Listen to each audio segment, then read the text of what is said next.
Ya ahora sí, doctor. Ya está grabando. Ok, gracias.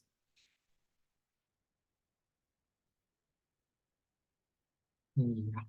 Ok, entonces vamos a empezar ya. Voy a cerrar acá para que no interfiera con la imagen. Ya somos 80. Ya, bueno, vamos a empezar con la clase del día de hoy. La clase del día de hoy es una clase de enfermedad diarreica aguda. Este, mm,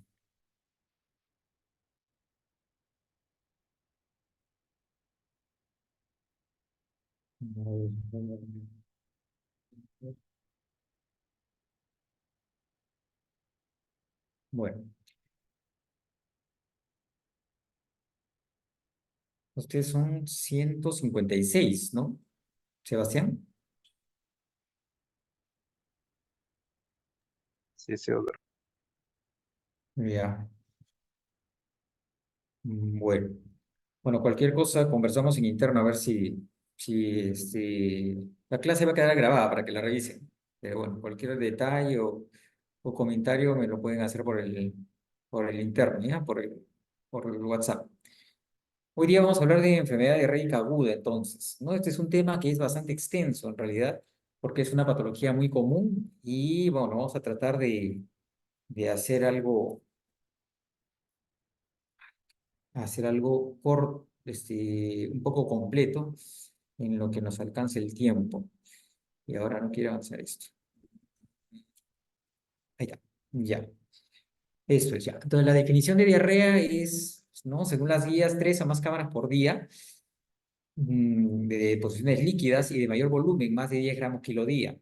Pero en realidad esa definición es un poco difícil de aplicar en todos los grupos etarios, porque pues hay en pediatría diferentes grupos etarios, no es lo mismo un neonato que un lactante, un preescolar o un escolar.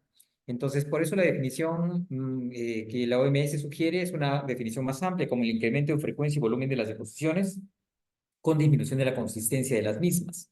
Entonces, cualquier paciente que salga de su patrón usual con deposiciones más aguadas, más frecuentes y de consistencia menor, eso es diarrea. Es un desequilibrio entre la secreción y absorción intestinal, como lo vamos a ver. Recuerden que cuando llega un paciente con diarrea, hay que definir, ¿es una diarrea aguda, menos de 14 días, o es una diarrea persistente, más de 14 días? Las crónicas en realidad es algo que no van a ver con frecuencia, pero por lo menos la división, agudo menos de 14, persistente más de 14 días, para poder diferenciar el plan de trabajo en cada caso. Eh, la importancia de la diarrea no solamente que es muy frecuente, sino también porque contribuye mucho en cuanto a la malnutrición de los pacientes.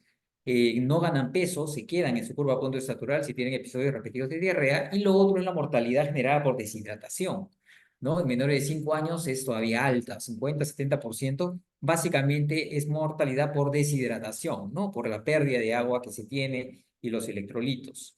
Esta es una imagen solamente para que recuerden el grupo más frecuente de diarrea de 6 a 24 meses, como está encerrado ahí. Ustedes pueden ver 6 a 24 meses. Menores de 6 meses protegidos en la mayoría de casos por lactancia materna, por eso no son tan frecuentes las diarreas infecciosas, y de 6 a 12 meses es el mayor grupo, ¿no?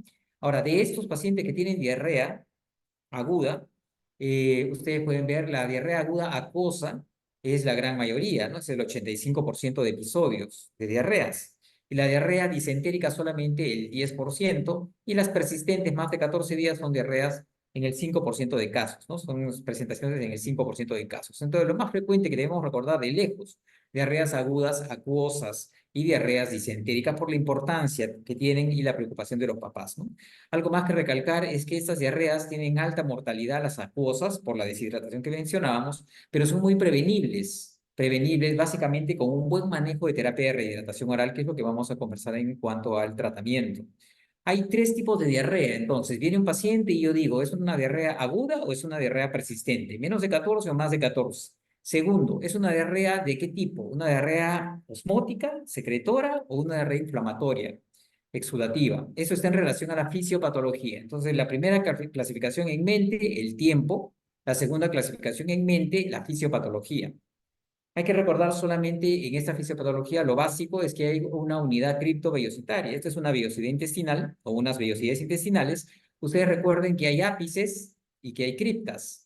Entonces, en los ápices se da la absorción y en las criptas se da la secreción.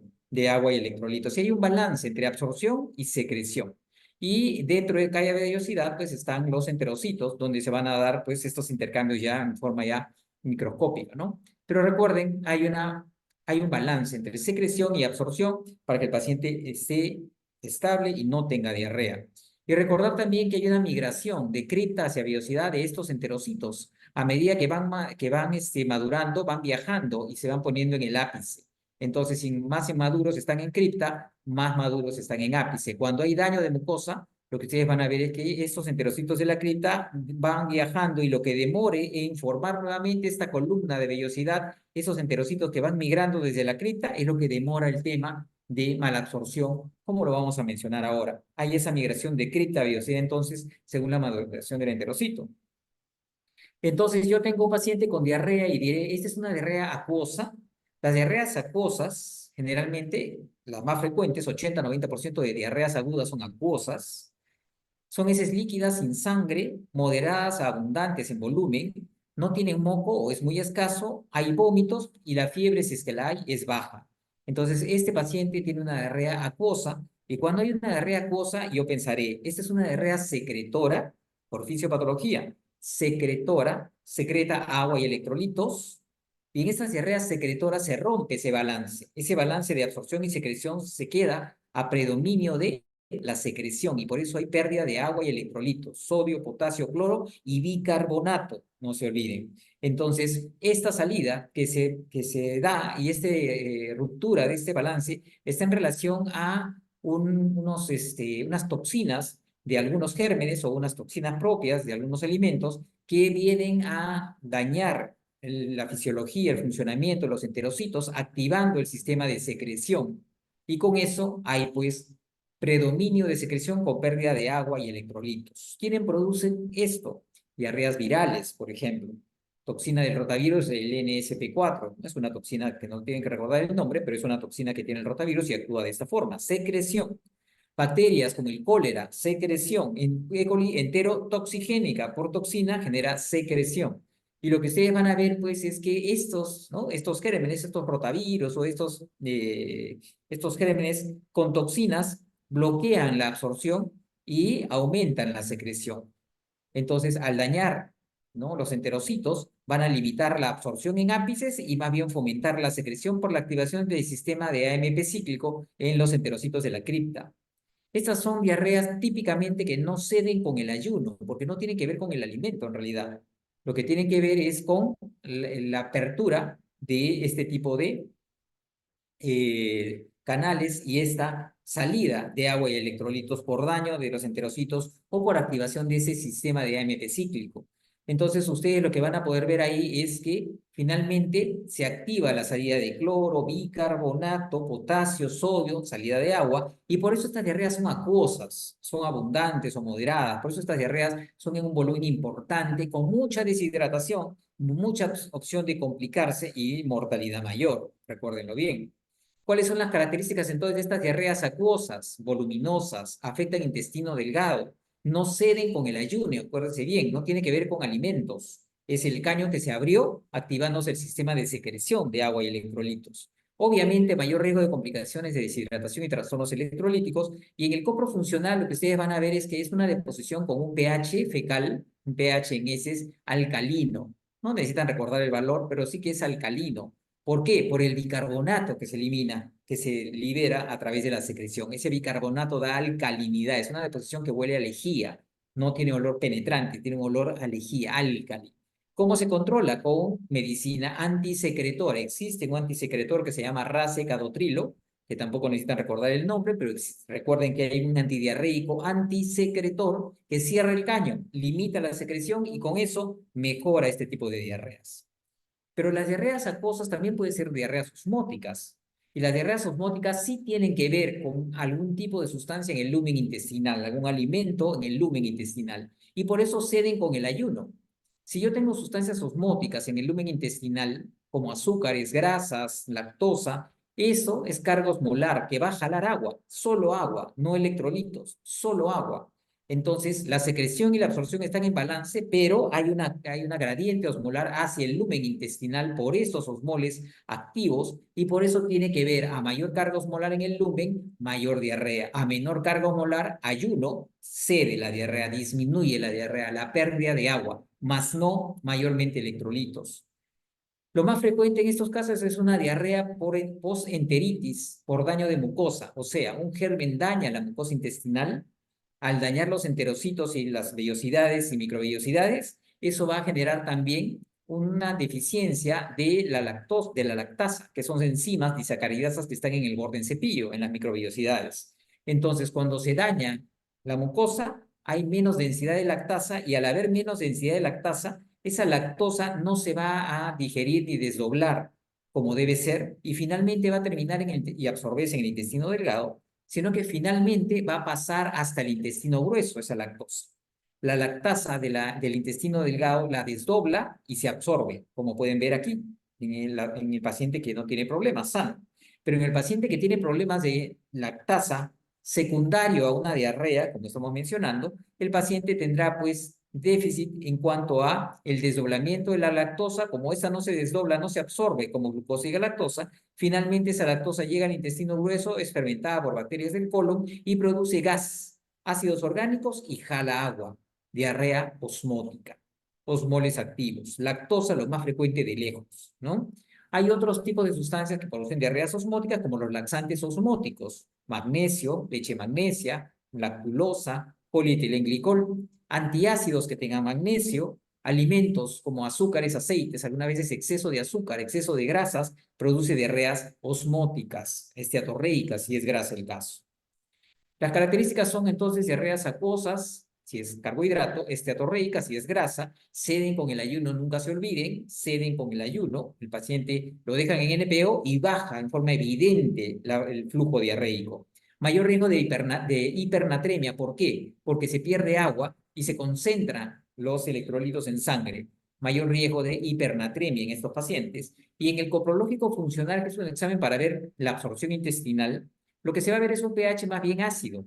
¿Y por qué es ácido? Porque se fermenta, como mencionábamos, por las bacterias del colon, ese azúcar que es la lactosa, y produce ácidos que dan ese olor ácido a vinagre, a vinagrada la deposición, es muy irritante también. Y se demuestra esa malabsorción por la presencia de lo que se llama sustancias reductoras o test de Benedict, que esto sí tienen que recordar, sustancias reductoras o test de Benedict positivo, que hablará de malabsorción a lactosa, azúcares. Y Sudán también, si es el caso, esteatorrea, Sudán positivo, es la tinción para grasas, malabsorción a grasas, esteatorrea. ¿Cuál es la terapia? Evitar osmoles activos. En el caso del problema sea la lactosa, una fórmula sin lactosa. Es la alternativa de manejo y la mejoría es evidente en estos pacientes si tienen un problema de mala absorción e intolerancia. El tercer tipo de diarrea por fisiopatología es la disentérica inflamatoria. Esta no es muy frecuente. Obviamente es una diarrea que si hay inflamación va a producir moco abundante o muy evidente, diarrea con sangre visible en algunos casos, como ven en este pañalito, rasguitos de sangre, ya por el daño de mucosa tan importante que afectan los capilares, poco volumen y frecuente, poquitito y a cada rato. Miren la diferencia de esto que hay aquí en el pañal con lo que vimos hace un rato en el otro pañal en la acuosa. Poco frecuente y abundante, perdón, poco frecuente y pequeños volúmenes, poquito y frecuente, poquito y a cada rato. Hay fiebre alta en estos pacientes, cólicos, pujo y tenesmo. Cólico, pujo y tenesmo, como que no terminó de defecar y quiere defecar a cada rato. Por eso hace poquititos y frecuentes. Dolor al momento de defecar. Es un paciente que luce más irritable cuando es inflamatorio, ¿no? ¿Esto quién lo da? Bacterias invasivas, parásitos y por algunas citotoxinas bacterianas. Estas son diarreas, que ya vamos a mencionar ahora también en un momento, diarreas con moco y o sangre. La definición de disentería, nunca se olviden, es diarrea con sangre visible, esa es definición, no es deposición con sangre, diarrea con sangre es definición de disentería, por si acaso. Nunca se olviden de eso, afecta el colon generalmente, por eso la sangre es rojo rutilante, porque afecta la parte distal del tubo digestivo, menor riesgo de deshidratación según cada patógeno, pero cuando son inflamatorios invasivos, generalmente los volúmenes son poquitito y frecuente, por eso no deshidrata mucho. Necesitamos un coprocultivo para tratar de identificar el germen y la terapia específica es el antibiótico, ¿no? Según sensibilidad local. Entonces, llega el paciente, ¿esta es una diarrea aguda o no? ¿Esta es una diarrea acuosa, secretora, osmótica? ¿Es una diarrea inflamatoria, disentérica, inflamatoria, invasiva? Eso es lo que tenemos que ir viendo. Primero, por tiempo de evolución. Segundo, por fisiopatología. Obviamente, para todo eso necesitamos hacer, pues, toda una historia con diferentes datos. Y estos datos nos van a servir, que son varios, como ustedes pueden ver aquí. Estos datos múltiples nos van a servir no solamente para tratar de ver la etiología, si es poquitito y frecuente, poquitito y a cada rato, con moco, con sangre, fiebre alta, cólico, pujo, tenesmo, bacteriano. Y si no tiene nada de eso y es acuosa, volumen irregular, sin moco, sin sangre, con fiebre baja, no hay mucho cólico, probablemente viral. Entonces, por eso hay que sacar toda esta información punto por punto, que es importante. Pero no solo para la etiología, sino también para el riesgo de complicaciones. A más pérdida, más riesgo. A más vómitos y diarreas, más riesgo. A menor reposición por vía oral, más riesgo. ¿De qué? De deshidratación y de trastornos electrolíticos. Entonces, llegó el paciente, sacamos historia, vemos tiempo de evolución, fisiopatología, etiología, que puede ser viral o bacteriana, como ven acá. Lo más frecuente, alguno de los dos, en algunos casos parasitaria. Si es viral, pensaremos en virus, el más conocido rotavirus por su importancia. Es un virus, solamente algunas palabras sobre el rotavirus, es un virus de transmisión fecal oral, el periodo de incubación es 1 a 3 días, es relativamente corto y la duración promedio 3 a 5 días y desaparece la diarrea. Pero si el paciente no está vacunado, este rotavirus puede producir diarreas severas en lactantes no vacunados. En lactantes vacunados, más bien las enfermedades se pueden dar. Puede tener diarrea por rotavirus, sí, pero leve. No es que la vacuna ya anuló la opción de una diarrea por rotavirus. Puede tenerla, pero leve, no se complica, muy manejable y generalmente no se llega ni a hospitalizar. El inicio es brusco, diarrea acuosa, vómitos en la mayoría de casos, fiebre en casi la mitad de los casos y también síntomas respiratorios frecuentes, 40% de los casos. No siempre, pero también puede haberlo y puede asociar pues dos sistemas. Recuerden que este virus es excretado hasta 2 semanas después del iniciar la diarrea. Eso quiere decir que cuando ya se vaya la diarrea al 5.º día, todavía puede seguir excretando virus y contagiando a la familia y a los compañeros del colegio. Mucho cuidado con eso. ¿Cómo se contagia? No solamente por heces, sino también porque el virus queda viable en los objetos. Y por eso jugar una sonaja o algún juguete de un compañerito puede llevar a que se contagie el niño y tenga diarrea por rotavirus también. ¿Qué hace el rotavirus? El rotavirus llega, se adhiere al enterocito, ingresa al enterocito, se multiplica dentro de él y luego de eso se daña ese enterocito. ¿Y esto a qué va a llevar? Esto va a llevar a lo que están viendo en la imagen. En la imagen superior es un epitelio normal y en la imagen de la derecha ustedes pueden ver ese epitelio ya hipotrófico, un epitelio dañado, una mucosa dañada, miren, por los enterocitos, por el rotavirus que afecta a los enterocitos. Y al dañarse, entonces, esta mucosa, ápices, ¿no? La zona alta, donde están las enzimas, las disacaridasas, ¿qué va a pasar? Malabsorción de carbohidratos, diarrea osmótica. Pero también al dañar ápices limita la absorción. Entonces, no absorbe agua y electrolitos, pérdida de los mismos. Pero recuerden, comentábamos que el rotavirus también tiene una toxina. Y esa toxina lo que hace es aumentar la secreción de las criptas. Entonces, por eso estas diarreas por rotavirus son unas diarreas muy intensas, muy severas muchas veces, porque actúa por varios mecanismos y todos llevan a mayor diarrea, a mayor volumen, más riesgo de deshidratación, y por eso muchos de ellos se hospitalizaban por esa fisiopatología múltiple. Aumento de la secreción, limitación en la absorción por daño de las vellosidades y también limitación en la densidad de la lactasa que lleva a malabsorción e intolerancia a la lactosa con diarreas osmóticas. Tenemos diarreas bacterianas, ¿no? Y acá ven ustedes, esto solamente para que vean que el inóculo de una Shigella es mucho menor para que produzca diarrea que el inóculo del cólera. O sea, para que a uno le dé cólera tiene que consumir un montón de vidrios. En cambio, para que le dé shigellosis basta con una cantidad mucho menor, 8 veces menos, ¿no? De ingesta de germen, de inóculo, para que genere diarrea. Esto es variable según cada germen. Ustedes ven aquí que hay diferentes dosis de patologías en general, para que recuerden, hay bacterias como la E. coli enteropatógena, enterotoxigénica, toxigénica que mencionamos hace unos minutos, en el cual ingresa el germen, la toxina, coloniza el intestino, se adhiere a la mucosa, al receptor, inhibe la absorción y aumenta la secreción. La toxina, ya lo mencionamos, diarreas secretoras, diarrea acuosa. Pero también hay otras bacterias que son invasivas, E. coli enteroinvasiva, enterohemorrágica, entamoebistolítica, campylobacter, salmonella, shigella. ¿Qué hacen? Colonizan el intestino, adhieren a receptores, pero invaden la mucosa, como pueden ver acá, y afectan los capilares. Y al afectar capilares, sangra, diarrea inflamatoria, disentérica, con moco, con sangre. Esa es una diarrea por gérmenes invasivos, como lo que estamos mencionando. Pruebas diagnósticas que se pueden utilizar, en realidad hay varios tipos de pruebas diagnósticas. Ustedes pueden tener lo más conocido, reacción inflamatoria. La tentación siempre, reacción inflamatoria, ¿no? A todos los pacientes que vienen con diarrea. Pero en realidad la indicación de reacción inflamatoria es solamente en casos dudosos, no en todos. Solo en los que hay duda diagnóstica es utilizar este tipo de examen. Cuando es negativa, habla de una diarrea secretora o osmótica. Cuando es positiva, habla de una diarrea inflamatoria. Acá no dice virus ni bacteria. Solamente hay inflamación o no hay inflamación. Y eso es lo que nos orienta. No define si es virus o bacteria, por si acaso, ténganlo en mente, ¿eh? No es un examen etiológico, solamente habla de inflamación. 20 a 30 leucocitos por campo, con clínica compatible, sugestivo de bacteriana. Con clínica compatible, sugestivo de bacteriana. Eso es una reacción inflamatoria. Hay pruebas también inmunológicas para buscar virus. ELISA, exámenes inmunológicos para buscar rotavirus, adenovirus, norovirus, existen. Lo otro importante, coprocultivo. Cuando hay sospecha de bacteriana, así no haya reacción positiva, pero ustedes dicen fiebre alta, pujo, tenesmo, y hay deposiciones en poco volumen, ustedes dirán, esto puede ser bacteriano, reacción negativa, no importa, le pueden hacer igual su coprocultivo. Siempre primero coprocultivo y luego darán el antibiótico si es que consideran darse. Primero coprocultivo para buscar antibiograma.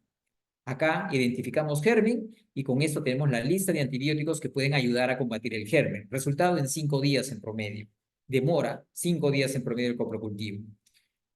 El copro funcional es un examen que ya mencionamos para ver malabsorción intestinal y acá ustedes pueden ver pues si hay malabsorción a lactosa con sustancias reductoras, malabsorción a lactosa, azúcares, si hay presencias de grasa, eso hablará de esteatorrea y también el pH, ¿no? Un pH ácido, un pH alcalino, eso nos dirá, es una diarrea secretora, una diarrea osmótica por el pH y lo que se encuentra, ¿no es cierto?, de malabsorción. Una mención al Campylobacter, germen muy frecuente, especialmente en lactantes, como ven el dibujito, y lactantes que se asocian a contaminación con aves, heces de aves. Entonces recuerden, el Campylobacter es primera o segunda causa de diarrea bacteriana en lactantes. Siempre tenerlo en mente como diarrea bacteriana. Germen buena gente, no muy agresivo, pero afecta a lactantes y puede cursar inclusive con disentería, a pesar de que el niño no tiene mucha fiebre ni tampoco tiene mucho cólico. Pero es algo que hay que tener en mente como una opción siempre. ¿Ya? Recuerden que se puede buscar por tinción, una tinción especial, como ven acá, o se puede buscar con pruebas también inmunológicas, como mencionamos, en los virus, ELISA para Campylobacter. Prueba mucho más rápida, mucho más confiable, pero un poco cara, ¿no? Ahora vamos a hablar un poco de tratamiento, ¿ya? En cuanto a tratamiento, hay una guía del 2017 del Ministerio de Salud, que ustedes pueden buscarla. Es una guía un poco extensa, pero vamos a hablar básicamente en general para que tengan una idea. ¿Qué se hace con un paciente con diarrea? Llega un paciente con diarrea aguda, vamos a hablar de acuosa, que es lo más frecuente de lejos y la que da más mortalidad, y lo que ustedes van a hacer es evaluar grado de deshidratación, si hay signos y síntomas de deshidratación o no. Según el grado, ustedes hablarán de plan A, plan B y plan C, como lo vamos a ver acá, o sea, el manejo. Yo tengo entonces que evaluar signos. Son 6 signos que vamos a evaluar: estado de conciencia, sensorio, la sed, el signo de pliegue, las 3 S, sensorio, sed, signo de pliegue son los principales. Y los secundarios son signos como ojos, lágrimas, como presencia de lágrimas, como ver cómo están los ojos, si están hundidos o no los ojos, y cómo está la mucosa, si está húmeda o está seca. Eso lo vamos a ver acá. Recuerden que la gran mayoría son pacientes en plan A, o sea, pacientes sin deshidratación. 70% sin deshidratación, 20% con algún grado de deshidratación o leve a moderada, como le dicen algunos, y solo el 10% de diarreas severas, ¿no? Recuerden eso. De lejos, lo más frecuente que van a ver, plan A, y algunos plan B. Este es un plan A, por ejemplo, donde ustedes pueden ver que todos los signos que hemos mencionado, los 6, están en categoría de A. Ustedes ven que la mayoría de signos son categoría de A Entonces el paciente no tiene alteración de la conciencia, ojos normales, lágrimas presentes, boca húmeda, sed normal, no hay pliegue. Hablará de sin signo de deshidratación. ¿Qué cosa es el signo de pliegue? Este signo de pliegue se saca en el abdomen y se tracciona la piel del flanco del abdomen y se suelta para ver cuánto demora en desaparecer. Entonces, normalmente es rapidísimo, ¿no? No demora nada, ¿no? Segundo, un segundo, décimas de segundo, y eso es el pliegue negativo. Acá hablaremos entonces de un paciente en plan A, un paciente que no tiene deshidratación, sin signos aparentes de deshidratación. La pérdida de volumen es una pérdida de aproximadamente el 5% de volumen corporal. O sea, ha bajado de peso, sí, pero solamente el menos del 5% y por eso no se le ve deshidratado. Cuando un paciente llega en plan A y está con diarrea, y yo digo, este es un plan A, ya lo evalué, tengo que ver lo segundo, si tiene alto riesgo o no, alto riesgo de deshidratación o no. Esto es la tablita que, bueno, el ministerio sugiere. Acá dice si el paciente tiene tres o más vómitos por hora o más de 5 vómitos en 4 horas. Si tiene 10 deposiciones en 24 horas o más de 4 deposiciones en 4 horas. O sea, mucho vómito, mucha diarrea es riesgo de que esté deshidratado. Paciente que estuvo en plan B o C previamente, o sea, que de repente estuvo en otro hospital y llegó al nuestro ¿no? Como plan A, pero que estuvo en otro hospital como un plan B o C, es un paciente que tiene riesgo, ya estuvo deshidratado ayer o antes de ayer. Difícil acceso geográfico o sospecha de cólera en la zona. Cualquiera de ellos es alto riesgo. Entonces, ustedes recuerden, pacientes que tienen diarreas muy frecuentes, eso está medio complicado de recordar. Recuerden ustedes más de 4 vómitos por hora o más de 4 vómitos en 4 horas. Recuerden ustedes más de 10 diarreas en 24 horas o más de 4 diarreas en 4 horas. Acuérdense la regla de los 4 para que no sea muy complicado. 4 vómitos por hora o 4 vómitos en 4 horas. 4 diarreas por hora o 10 diarreas en 24 horas. Para que recuerden, eso habla de riesgo de deshidratación. Si hay riesgo, se maneja de una manera y si no hay riesgo, de otra. Si no hay riesgo, ustedes cumplen con explicarle, capacitar a la familia. ¿Qué cosa le van a explicar? Aumentar la ingesta de líquidos apropiados, continuar con alimentación habitual, si es lactante, continuar con lactancia materna, reconocer signos de deshidratación y alarma para saber cuándo regresar al centro de salud, enseñar a evitar futuros episodios, medidas de prevención e higiene, y zinc como suplemento que ayuda en el cuadro diarreico actual y en futuros episodios. Esto se llama el ACRES, ACRES, A-C-R-E-Z. El acrónimo, pues, de todas estas pautas que hay que explicarle a la familia, el ACRES, ¿no? El objetivo de un plan A básicamente es capacitar a la familia y evaluar riesgos de deshidratación y de trastornos electrolíticos, hiponatremia, hipocalemia. No nos va a dar tiempo para hablar muy en detalle de cada uno, así es que vamos a avanzar solamente. Esto es el ACRES. Entonces, este ACRES es lo que le explicamos para que la familia pueda manejar en casa. Ahora, si el paciente sí tiene alto riesgo, porque acá no tenía, si tiene alto riesgo, se queda. ¿Cuánto tiempo? 2 horas. Y se queda en el establecimiento de salud para recibir suero de rehidratación oral y evaluar cómo evoluciona con un balance. Se queda esas 2 horas, le damos su suero, observamos cómo lo toma, observamos cómo pierde o no pierde, vomita o no vomita, para de acuerdo a eso ¿no? Manejar en casa o no. Y para eso se usa el suero de rehidratación oral. Recuerden, los sueros de rehidratación oral tienen una concentración de sodio y glucosa muy cercanas, casi 1:1, y acá hay un comercial que mantiene eso, pero sueros inadecuados son sueros como estos, que el Gatorade, el Powerade, que son sueros para deportistas, donde ustedes ven que abunda la glucosa, pero tiene muy poco sodio. Entonces, estos son sueros inadecuados para diarrea porque si yo le doy demasiada azúcar, generaré carga osmolar y aumentará la diarrea porque se suma una diarrea osmótica por el azúcar que le estoy dando.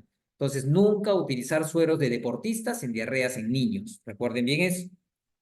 Concentración 1:1 de sodio y glucosa. ¿Y por qué es importante eso? Porque justamente el suero tiene glucosa porque hay un cotransporte que se llama de sodio-glucosa. Una glucosa, un sodio. Eso permite el ingreso del sodio y eso permite que el sodio finalmente ya dentro del enterocito pase a través de una bomba de sodio-potasio tepeasa al lumen vascular y arrastre agua. Entonces el sodio ingresa, pasa al vascular y jala agua hacia el vascular. Ese es el mecanismo del suero de rehidratación oral. Pero si yo le pongo demasiada azúcar en esta zona, obviamente el lumen jalará agua al lado contrario y generará diarrea osmótica más bien. Por eso no debe tener tanta azúcar. Si el paciente entonces se queda las 2 horas y el paciente tolera y no se deshidrata, entonces se va con el ACRES que le vamos explicando en esas 2 horas. Si el paciente no tolera y se deshidrata, entonces se quedará hospitalizado en plan B o C según sea la situación. El plan B es un paciente que tiene signos de deshidratación. Ustedes pueden ver signos de deshidratación que son leves a moderados. El paciente está intranquilo o irritable en cuanto al sensorio, ojos hundidos, lágrimas disminuidas o ausentes, boca seca, sed, bebe con avidez, signo de pliegue desaparece lentamente, demora 2 segundos, pueden tomar el tiempo para ver eso. Y esto hablará de 2 o más signos, hablará de algún grado de deshidratación, y esta es una pérdida de 5 a 10%, esto nos estará hablando de un plan B. Entonces, la mayoría de signos en categoría de B hablará de una pérdida de 5 a 10% y un manejo de plan B. ¿Cómo es un manejo de plan B? Este es un manejo, obviamente, en el establecimiento de salud. También se queda el paciente, se usa suero de rehidratación oral, no hay que dar cualquier cosa. SRO, suero de rehidratación oral, volumen a indicarse 50 a 100 mililitros por kilo de peso, para dar en 4 horas. Recuerden, 4 horas también, lentamente y pausado. Hay que tratar de no dar alimentos, yo sugiero no dar de lactar hasta que complete las 4 horas, porque si no, hay veces el bebé, como el suero es salado, ya no quiere seguir tomando sueros salados y le dan teta. Por eso ni comida ni teta hasta que complete las 4 horas idealmente y se hidrate el paciente con el suero. Si el paciente no tolera, lo que se hace es sonda nasogástrica y se asegura el aporte por la sonda. Mismo volumen, pero por sonda, para asegurar que reciba el plan B del paciente. Eso es cuando no quiere tomar el suero, cuando lo rechaza. Entonces, ¿qué vamos a hacer? 4 horas de evaluación, una fase de reparación. Hay un déficit, hay que repararlo. En el plan A no hay déficit, no hay que reparar nada. En el B sí, está deshidratado, tiene un déficit, hay que repararlo. Fase de reparación, 4 horas de evolución para hacer un balance y con eso tomar decisiones. Pasan las 4 horas, veo el balance, evalúo el estado de hidratación del paciente y según eso decidiré. Pasa a un plan A, fase de mantenimiento, ya no está deshidratado, sigue en plan B o lo paso a un plan C porque el paciente está con deshidratación severa y hay que hacer fase de reparación. Nuevamente en B o nueva fase de reparación en C, según sea el caso. Y eso es lo que dice acá. Una vez que el paciente terminó sus 2 horas, si es que ya no hay signos de deshidratación, pasa a un plan A. Pero si hay signo de deshidratación, puedo ampliarlo, 2 horas o 4 horas inclusive. Y si en esas 2 a 4 horas, segundo plan B, yo encuentro alguno de estos parámetros, flujo alto, más de 10 cc por kilo por hora, no acepta el suero, balance negativo, distensión, disminución de ruidos, no tolera la vía oral, vomita o vómitos persistentes e intensos, entonces lo mismo, 4 y 4, entonces diremos, este paciente obviamente con todos estos riesgos tiene que quedarse hospitalizado para manejo endovenoso y si es el caso, un manejo en plan C. Solo unas palabras en cuanto al plan C, el paciente tiene pues los signos mucho más marcados, es un sensorio letárgico comatoso, ojos muy hundidos y secos, lágrimas ausentes, boca muy seca, bebe mal, tiene sed pero es incapaz de beber y el pliegue demora más de 2 segundos, lo pueden medir, más de 2 segundos. Deshidratación grave, es un paciente con 2 o más signos, incluyendo por lo menos un principal, deshidratación grave, severa, más del 10% de pérdida y es un plan C. ¿Y qué hacemos con este paciente una vez que decimos ya, es un plan C? Tenemos que ver si está chocado o no está chocado. Si está chocado o no está chocado. Si está chocado el paciente, y eso lo definimos con los signos que vemos acá abajo, estos son los signos clásicos y los signos de shock. Hay que sumar signos entonces al paciente con deshidratación severa. Ver llenado capilar, respiración, pulso, hay llenado prolongado, hay taquimia, hay taquicardia, hay hipotensión. Ustedes pueden encontrar pulsos filiformes, acrocianosis, oliguria. Eso hablará de que el paciente está chocado. Y si el paciente está chocado, como vemos acá, ¿qué tenemos que hacer? Hay que sacarlo del shock. ¿Cómo se hace eso?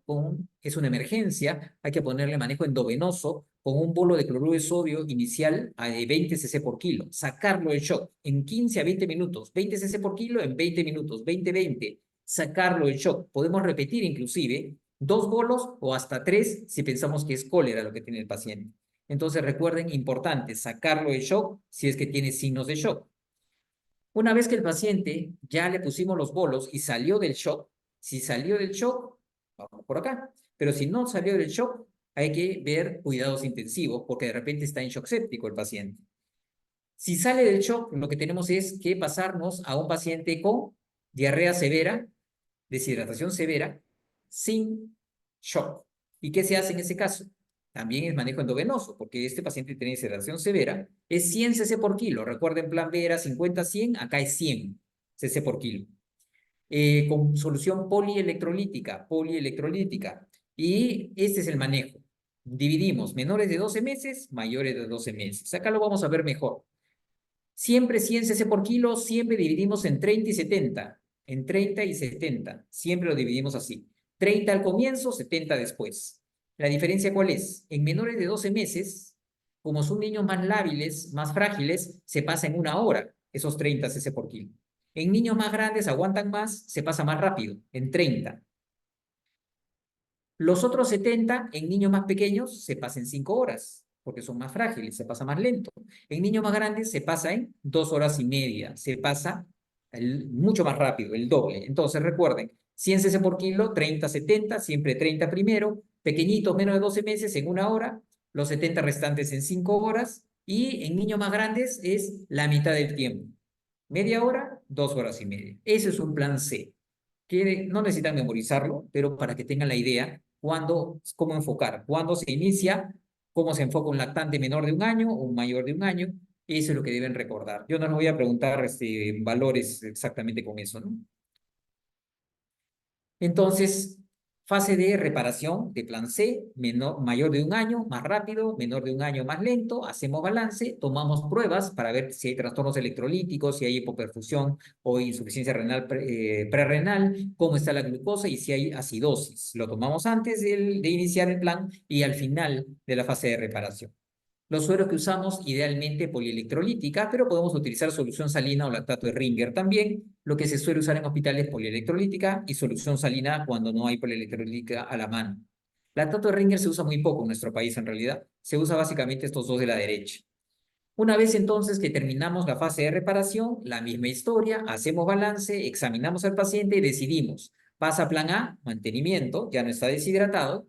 Pasa a plan B, otra fase de reparación. O pasa a plan C, o queda en plan C, otra fase de reparación, según sea el caso, según nuestro estado de hidratación.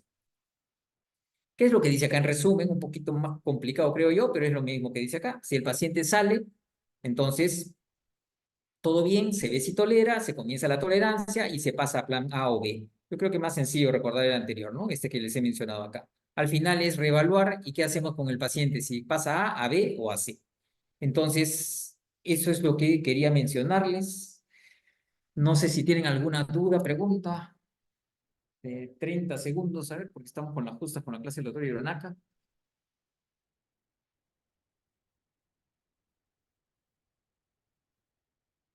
Bueno, hemos entrado 104 alumnos, más de la mitad. Yo, la verdad, no entiendo, bueno, cuál fue la confusión, pero bueno, disculpas del caso si hubo alguna confusión. La clase desde ayer está, ¿no? El enlace está puesto desde ayer a las 2, para la clase de hoy a las 2:30, 2:40. Pero bueno, básicamente en función de lo que es el examen, conceptos, es lo que me interesa, conceptos, enfoques diagnósticos, enfoques de etiología, enfoques terapéuticos. Detalles numéricos, eso yo no les voy a preguntar, ni para que hagan demasiados cálculos, cosas en general, como para que recuerden conceptos. Eso es por lo menos mi intención. La idea de cómo enfocar un paciente cuando llega, cronología, tiempo de evolución, tipo de diarrea, acuosa, inflamatoria, etiología, viral, bacteriana, y el enfoque, cuándo es A, cuándo es B, cuándo es C, y cómo se maneja cada uno en general, como les digo. Si no tienen ninguna duda, pregunta, entonces quedaríamos así, muchachos, porque ya le toca la clase al doctor Hironaka. Te agradezco, Sebastián, si me puedes mandar la asistencia más tardecito. Muchas doctor, está bien. Ok, gracias. Y vamos a cerrar acá. Entonces, listo, muchachos, para que pasen ya a la clase del doctor. Voy a